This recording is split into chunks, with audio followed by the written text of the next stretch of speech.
আসসালামু আলাইকুম বাচ্চারা, কেমন আছো সবাই? আশা করি সবাই অনেক ভালো আছো। চলে আসলাম প্রোকাডেমিক্সের আরেকটি ক্লাসের সাথে, যেটা হচ্ছে তোমাদের সপ্তম অধ্যায় এসিড, ক্ষার ও লবণ। আচ্ছা, এসিড কি? যে সকল যৌগ জলে বিশ্লিষ্ট হয়ে হাইড্রোজেন আয়ন দিবে সেটাই হচ্ছে এসিড। এখন যে সকল যৌগকে তুমি যদি পানিতে ছেড়ে দাও তাহলে সে হাইড্রোজেন আয়ন দিবে তোমাকে, সেটাই হচ্ছে এসিড। যেমন সালফিউরিক অ্যাসিড বা H2SO4, সে কি দিচ্ছে তোমাকে H+। HCl বা হাইড্রোক্লোরিক অ্যাসিড, সে কি দিচ্ছে H+। এরকম যেসব অ্যাসিড তোমাকে H+ দিবে আর হাইড্রোজেন আয়ন দিবে তাকে আমরা বলতেছি অ্যাসিড। এখন অ্যাসিড দুই ধরনের, দুর্বল অ্যাসিড আর সবল অ্যাসিড। দুর্বল অ্যাসিড সাধারণত হচ্ছে জৈব আর সবল হচ্ছে অজৈব, অর্থাৎ দুর্বল অ্যাসিড সাধারণত আমরা খাবারের সাথে গ্রহণ করতে পারি। আচ্ছা, দুর্বল অ্যাসিড কি? Acetic acid, citric acid, oxalic acid, carbonic acid. আর শক্তিশালী অ্যাসিড কি? সালফিউরিক অ্যাসিড, যেটা সাধারণত ইন্ডাস্ট্রিতে ব্যবহৃত হয়, নাইট্রিক অ্যাসিড, হাইড্রোক্লোরিক অ্যাসিড। এগুলো হচ্ছে সবগুলাই একদম লাইক হচ্ছে মারাত্মক অ্যাসিড। হাইড্রোক্লোরিক অ্যাসিড যদি তোমার হাতে পড়ে তাহলে হাত ছিদ্র হয়ে নিচে দিয়ে মানে পুরাটা ছিদ্র করে ফেলার ক্ষমতা রাখে সালফিউরিক অ্যাসিড, বিশুদ্ধ সালফিউরিক অ্যাসিড। আচ্ছা, এখন আসলে অ্যাসিডের গুরুত্বপূর্ণ ব্যবহার। পাকস্থলীতে খাদ্য হজমে আমাদের সালফিউরিক অ্যাসিড ক্ষরণ হয়, যেটা অতিরিক্ত ক্ষরণ হলে অ্যাসিডিটি বা গ্যাস্ট্রিক বা আলসার হতে পারে। কেকের পাউডারে অল্প অ্যাসিডিক অ্যাসিড থাকে, যেটা হচ্ছে হজমে সহায়তা করে। ভিটামিন সি বা অ্যাসকরবিক অ্যাসিড, এটা হচ্ছে রোগ প্রতিরোধ ও ক্ষত শুকাতে সাহায্য করে। ভিটামিন সি আমাদের কি করে? রোগ প্রতিরোধ করে, যেটা আমরা ফার্স্ট চ্যাপ্টারে দেখছি, এবং ক্ষত শুকাতে সাহায্য করে, ঘা শুকাতে সাহায্য করে। ভিনেগার আচার সংরক্ষণে ব্যবহৃত হয়। ল্যাকটিক অ্যাসিড দই ও ছানা, ডেয়ারি প্রোডাক্টস এর জন্য আমরা ল্যাকটিক অ্যাসিড ব্যবহৃত হয়। ব্যাটারি, সেলুলোজ, প্লাস্টিক শিল্পের জারক হচ্ছে অ্যাসিড। আমরা হচ্ছে গিয়ে যে তড়িতের চ্যাপ্টারে পড়বো যে ব্যাটারি, সেলুলোজ, প্লাস্টিক সবকিছুতেই জারক হিসাবে আমাদের অ্যাসিড দরকার হয়।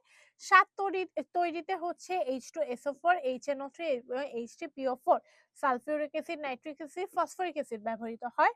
ক্ষতিকর প্রভাবে অ্যাসিডের ছোঁয়া, যেমন হচ্ছে ক্ষতিকর ত্বকের ক্ষতি, যেমন জ্বালাপোড়া হয়। যেমন আমরা জানি অ্যাসিড নিক্ষেপে সাধারণত এটা হয়, ত্বকের ক্ষতি, যেমন হচ্ছে জ্বালাপোড়া হয়। আচ্ছা, ক্ষারক। ক্ষারক কি? ক্ষারক হচ্ছে যেসব যৌগ জলে বিশ্লেষিত হয়ে হাইড্রোক্সিল আয়ন দিবে, অর্থাৎ অ্যাসিড কি দিছে H+ বা হাইড্রোজেন আয়ন দিছে, আর হচ্ছে ক্ষারক দিবে হাইড্রোক্সিল আয়ন বা OH-।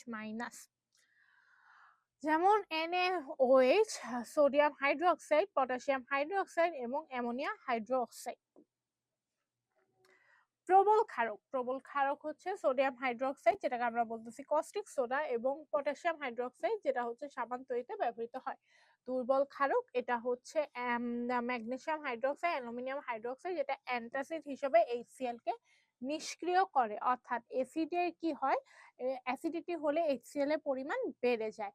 আর হচ্ছে এটাকে নিষ্ক্রিয় করছে কি, হচ্ছে ম্যাগনেসিয়াম হাইড্রোক্সাইড, যেটা হচ্ছে আমাদের অ্যান্টাসিডে থাকে। আমাদের যে সাদা বোতলে আমরা অ্যান্টাসিড গ্রহণ করি, এটা হচ্ছে ম্যাগনেসিয়াম হাইড্রোক্সাইড বা ক্ষারক। কারণ কি, অ্যাসিড ক্ষারকে অ্যাসিড আর ক্ষার দিলে প্রশমন বিক্রিয়া হয়, অর্থাৎ অ্যাসিড ক্ষারের প্রভাবটা প্রশমন করতে পারে, কমাতে পারে। আচ্ছা, শিল্পক্ষেত্রে ব্যবহৃত হয় হচ্ছে চুনা পাথর, sodium oxide, calcium oxide, calcium hydroxide এবং ক্যালসিয়াম কার্বনেট, এটা হচ্ছে সিমেন্ট, কাগজ এবং চিনি শিল্পে ব্যবহৃত হয়। আচ্ছা, এবার হচ্ছে অম্ল আর ক্ষার। একটা পদার্থ অম্ল আর ক্ষার কিনা এটা জানার জন্য আমাদের একটা স্কেল আছে। এই স্কেলটা হচ্ছে পিএইচ স্কেল। এই পিএইচ স্কেলের একটা স্ট্যান্ডার্ড মান আছে, সেটা হচ্ছে 7। এই 7 এ থাকলে এটা হবে নিরপেক্ষ। যেমন বিশুদ্ধ পানি পিএইচ আমরা পড়ে আসছি 7 বা নিরপেক্ষ। এখন 7 এর চেয়ে কমলে, যত বেশি কমবে তত এটা সবল অ্যাসিড।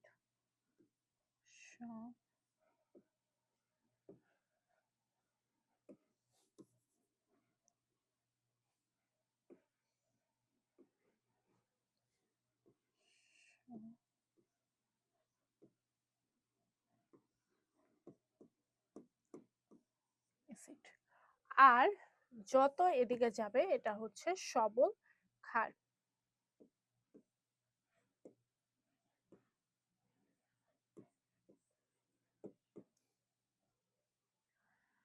সেভেনের চেয়ে বড় হলে এটা হবে ক্ষারীয়, আর 7 এর চেয়ে ছোট হলে এটা হবে অম্লীয়। এখন মানুষের রক্তে পিএইচ 7.4, পাকস্থলী অম্লের 2, কারণ কি HCl থাকে, সো অবশ্যই এটা 7 এর চেয়ে কম হবে কারণ এটা অ্যাসিডিক, সো এটার হচ্ছে 2। বিশুদ্ধ জলে থাকে 7, আর মৃত সাগরের পানিতে থাকে 10-এর কাছাকাছি, অর্থাৎ অত্যন্ত ক্ষারীয়।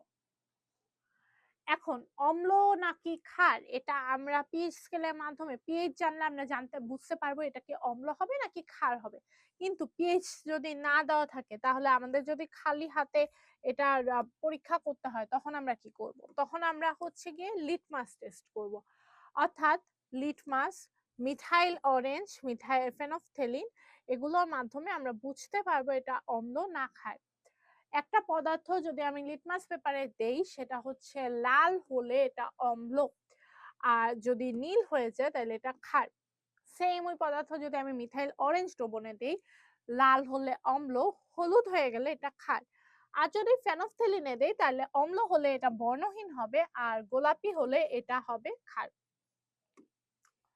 আচ্ছা, লবণ। অম্ল ও ক্ষারকের প্রশমন বিক্রিয়ায় আমাদের লবণ তৈরি হচ্ছে। অম্ল ও ক্ষারকের প্রশমন বিক্রিয়া, অম্ল ও ক্ষারক দুইটা বিক্রিয়া করলে এটা হচ্ছে প্রশমন বিক্রিয়া, এটাই হচ্ছে আমাদের লবণ। সর্বাধিক পরিচিতি হচ্ছে NaCl বা খাবার লবণ আমরা যেটা বলি, এটা হচ্ছে অম্ল ও ক্ষারের প্রশমন বিক্রিয়া।